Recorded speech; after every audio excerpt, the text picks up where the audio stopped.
Buen día, queridos jóvenes. Hoy hablaremos acerca de Mi corazón te busca, Señor. Este será nuestro segundo tema y este tema es para el cuarto año de secundaria. Pero antes de iniciar nuestro tema, vamos a ver un pequeño video. ¿Listo? A por él. Buscando a Dios. Había una vez un niño que quería conocer a Dios. Pensaba que sería un largo viaje para llegar a donde vivía Dios. Empacó su pequeña maleta con panecillos y un six-pack de jugos y emprendió la partida. Apenas había recorrido 3 cuadras cuando vio a una viejecita sentada en el parque, observando las palomas. El niño se sentó a su lado y abrió su maletita. Estaba a punto de tomar su jugo, cuando le pareció que la viejecita tenía hambre, así que le ofreció un panecillo. Ella, agradecida, lo aceptó y sonrió. Su sonrisa era tan hermosa que el niño quiso verla nuevamente. Entonces le ofreció un jugo y la viejita volvió a sonreír. El niño estaba encantado. Ambos se quedaron sentados toda la tarde, comiendo y sonriendo, pero no intercambiaron una sola palabra. Al oscurecer, el niño estaba cansado y se levantó para irse. Se dio la vuelta y le dio un abrazo a la viejecita. Ella le devolvió entonces una hermosa sonrisa, como nunca antes había sonreído. El niño regresó a su casa y cuando abrió la puerta, su madre, sorprendida por la cara de felicidad que tenía su hijo, le preguntó: ¿qué hiciste en el día de hoy que te ha hecho tan feliz? He comido con Dios, ¿y sabes qué? Tiene la sonrisa más bella que he visto. Mientras tanto, la viejecita, también con mucha felicidad radiante, regresó a su casa. Su hijo quedó anonadado por la paz que se pintaba en el rostro de su madre y preguntó: «Mamá, ¿qué hiciste el día de hoy que te hizo tan feliz?». Ella contestó: «Comí panecillos en el parque con Dios, y ¿sabes qué? Es más joven de lo que yo esperaba». Podemos estar seguros de que Dios está presente en cada uno de nosotros. Por él. Muy bien, ¿les gustó? Espero que les haya gustado, queridos alumnos. Muy bien, ese video nos invita a responder ciertas preguntas. Entremos entonces pues en las preguntas. Primera pregunta.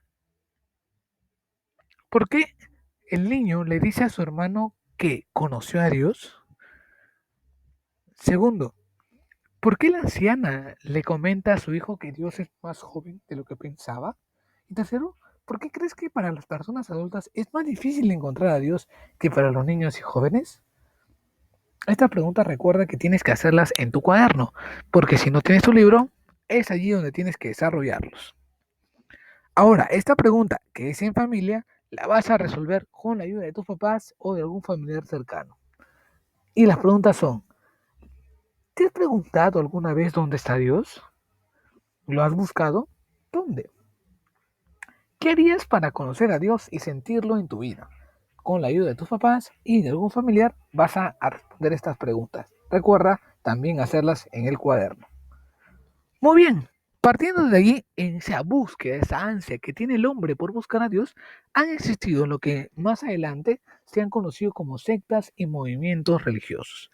Lo que vamos a hacer hoy, vamos a aprender es cuáles son y qué características tienen cada una de ellas y qué es lo que la iglesia piensa sobre ellas y cómo las enfrenta. Para ello primero necesitamos conocer y definir qué es una secta y qué es un movimiento religioso. Entendemos nosotros que el director del CESNUR nos dice que es difícil valorar una definición como verdadera o falsa.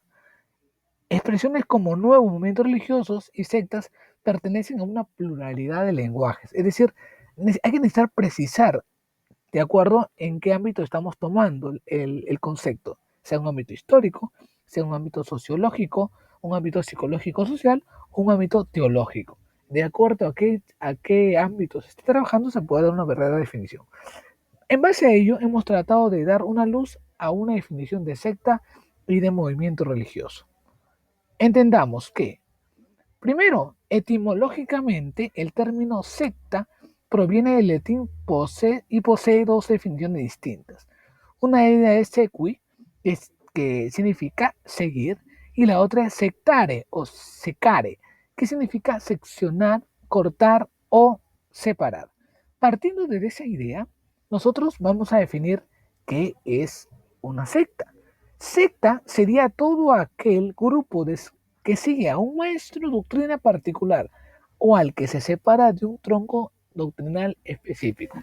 Hablamos de los evangélicos, por ejemplo, que se han separado de la doctrina católica, una separación, forman a ser parte de una secta, por ejemplo, ¿no? Y la definición de movimiento sería, como su propio nombre lo indica, grupos religiosos, éticos y espirituales de recién creación, que aún no han sido integrados en ninguna de las religiones anteriormente existentes, ni tampoco han sido reconocidas con la denominación de iglesia o cuerpo religioso.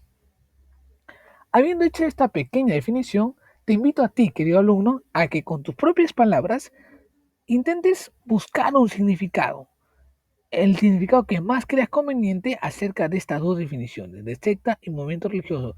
Y esta definición que tú has creado, vas a colocarla en tu cuaderno. Muy bien, partiendo desde allí, vamos a conocer qué sectas vamos a conocer en esta clase. Los no cristianos, los cristianos, los orientales y los cientificistas. Muy bien, ahora vamos a entrar a cada uno de estos movimientos religiosos.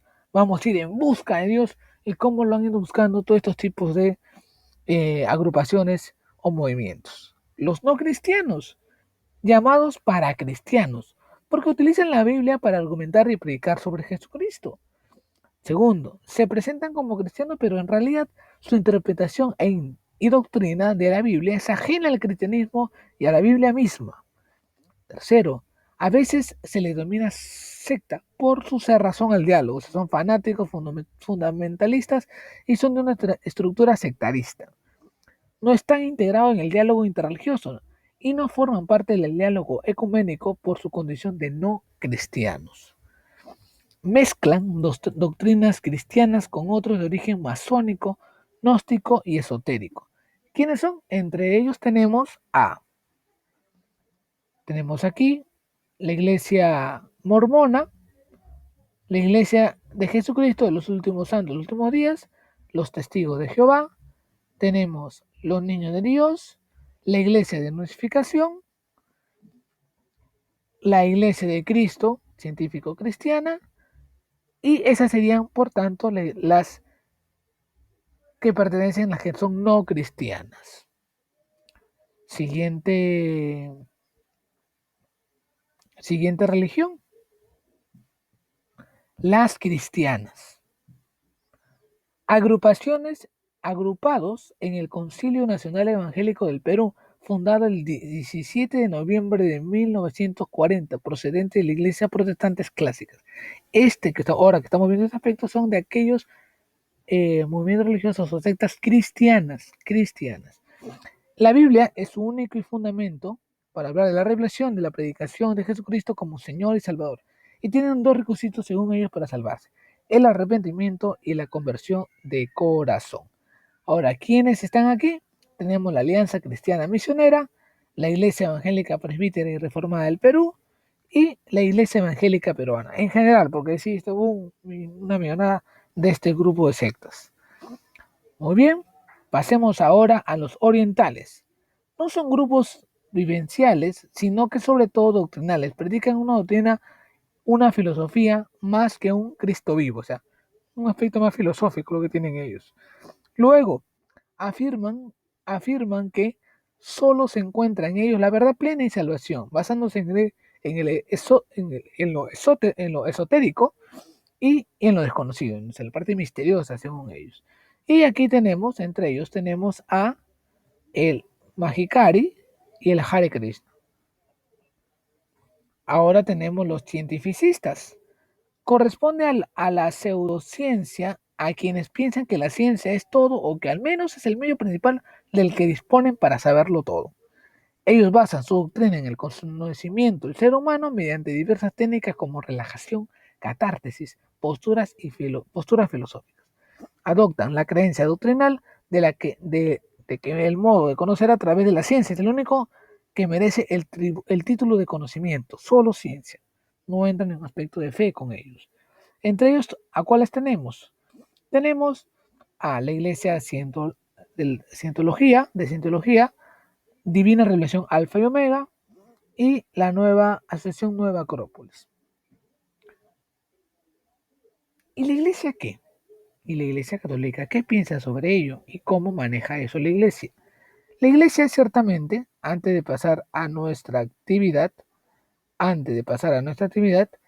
Iglesia Católica ¿qué cree? La Iglesia usa una pastoral de prevención con ellos. Promover un mayor conocimiento de la Sagrada Escritura que sea capaz de alimentar la espiritualidad auténtica y la oración personal. La Escritura, entenderla bien, interpretarla bien, a la luz de la Iglesia, nos permitirá enfrentar o combatir este tipo de sectas y movimientos. Es conveniente no usar Biblias ofrecidas por las sectas, pues pueden contener material y el texto puede estar manipulado y pueden omitir ciertas explicaciones y dando un texto erróneo a la Sagrada Escritura. Además, la devoción, nuestras celebraciones litúrgicas deben ser vivas y permitir la participación de todos. Es decir, cuanto más las iglesias católicas estén más llenas de Dios, están en ese espíritu vivo, el Espíritu Santo, ciertamente los católicos van a querer incentivarse mucho más y no alejarse de la iglesia. Y importante la devoción a la Virgen Santísima. Defender porque ella va a salvaguardar nuestra fe. María Santísima. Ahora, habiendo hecho ese plano general de lo que la iglesia piensa acerca de las sectas, hagamos nuestra pequeña actividad. Nuestra pequeña actividad, primero, como ven aquí, escribe las principales características de los movimientos religiosos en este cuadro que ves acá. Este cuadro lo vas a colocar en tu cuaderno y vas a rellenar sobre lo que has escuchado y has visto en cada uno de estos puntos. Características de los no cristianos, de los orientales, de los cientificistas y quienes pertenecen a cada uno de ellos. Si puedes colocar imágenes, haría mejor tu trabajo. Y por último, ¿qué acciones propondrías para seguir las recomendaciones de la Iglesia Católica frente a las ideologías de los nuevos movimientos religiosos? De lo que hemos visto, de lo que qué cree la Iglesia o cómo afronta la Iglesia, eso, mira qué acciones podrías tomar tú como alumno de cuarto año para convertir a estos movimientos. Muy bien, y ese ha sido, queridos amigos, queridos alumnos, nuestro tema de hoy, tema número 2. Mi corazón te busca, Señor. Espero les haya sido de su agrado y nos vemos en la siguiente clase para el tema número 3. Hasta pronto.